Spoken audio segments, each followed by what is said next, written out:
और इधर उधर झांकने लगे। तो पार्वती बोली नारद क्या देख रहे हो? बोले शंकर जी को देख रहा हूं। बोले बाबा नजर नहीं आ रहे, कहीं गए क्या?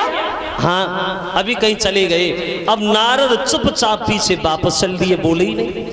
तो पार्वती बोली नारद क्या हुआ, कोई काम है शंकर जी से? हाँ क्या काम है?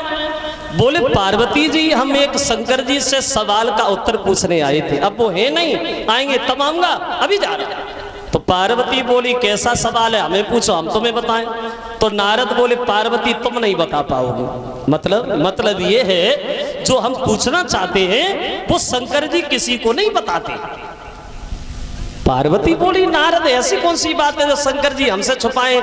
हमसे वो कोई बात छुपाते नहीं, क्योंकि शंकर जी हमें चाहते बहुत है। पूछो हमें पता होगा, उन्होंने बताया होगा हमें।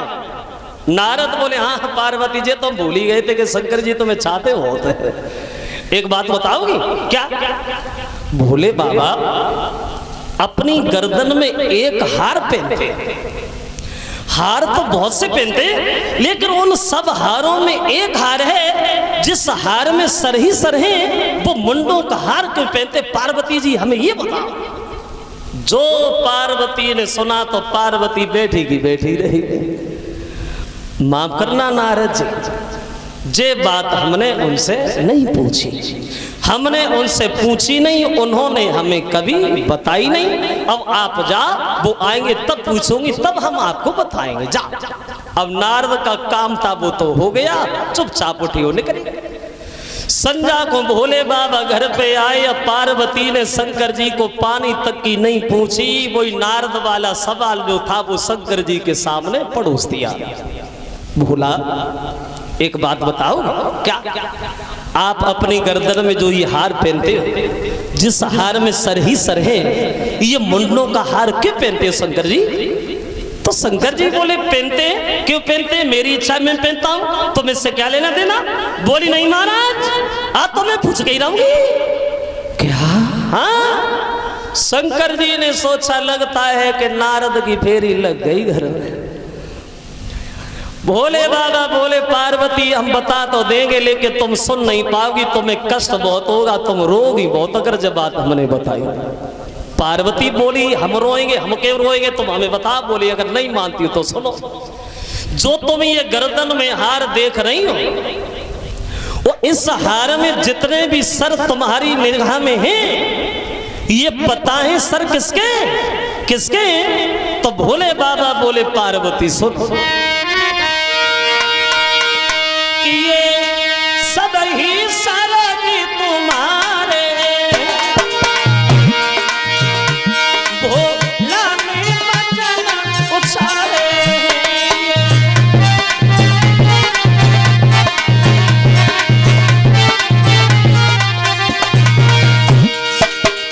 ये सब ही सरगी तुम्हारे भोला में वचन उछाले।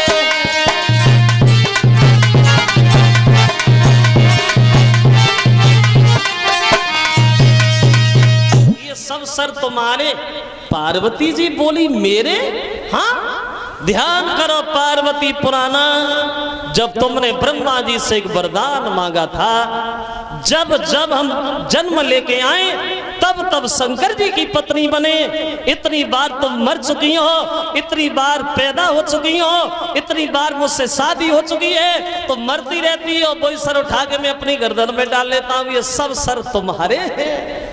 पार्वती ने सुना तो पार्वती रोने लगी। भोले बाबा मुझे मरने से बहुत डर लगता, मैं मरना नहीं चाहती, मुझे अमर कर लो, मैं तो हमेशा तुम्हारे साथ रहना चाहती हूँ। तो शंकर जी बोले देखो पार्वती जी अमर तो हो जाओगी, लेकिन तुम्हें अमर कथा सुननी पड़ेगी। भगवान कहेगा कौन? शंकर जी बोले हम कहेंगे, और कौन कहेगा? तो बोली कहो हमें अमर करो। अब देखो पार्वती को अमर करने के लिए शंकर जी ने एक वन खाली कराया और ये कहा हमारे और पार्वती के अलावा कोई तीसरा कथा ना सुन ले, क्योंकि अगर दूसरे ने कथा सुनी तो वो भी अमर हो जाएगा। अब वन तो पूरा खाली हो गया, लेकिन देखो विधि का विधान, जब पार्वती और शंकर जी बैठे हैं, वहीं उनके पास में एक बड़ा भारी बरगद का वृक्ष खड़ा है। उस बरगद के वृक्ष की खोह में एक तोते का अंडा रखा हुआ है। समय अनुसार अंडे से बच्चा बन गया, वो भी वहीं बैठ गया।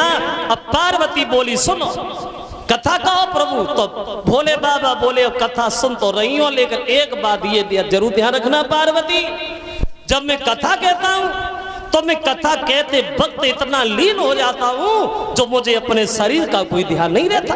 और तुम कथा के बीच बीच में हुंका जरूर भरती रहना, सोना नहीं हुंकारा देती रहना। पार्वती बोली हम सोएंगे, हम तो अमर होएंगे। बोले बढ़िया है। अब दोनों को नहीं पता कि तीसरा भी कोई बैठा है। अब हुआ ऐसा, वहां अमरनाथ की अमर कथा और जब कहीं सुनी थी पार्वती, उत्तराखंड में लगाया सनमा बैठ गए कैलाशपति।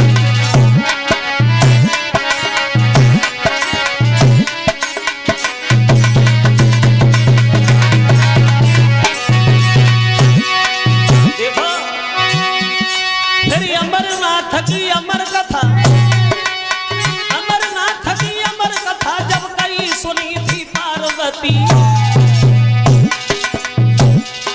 उत्तराखंड में लगाया सनमा बैठ गए कैलाशपति।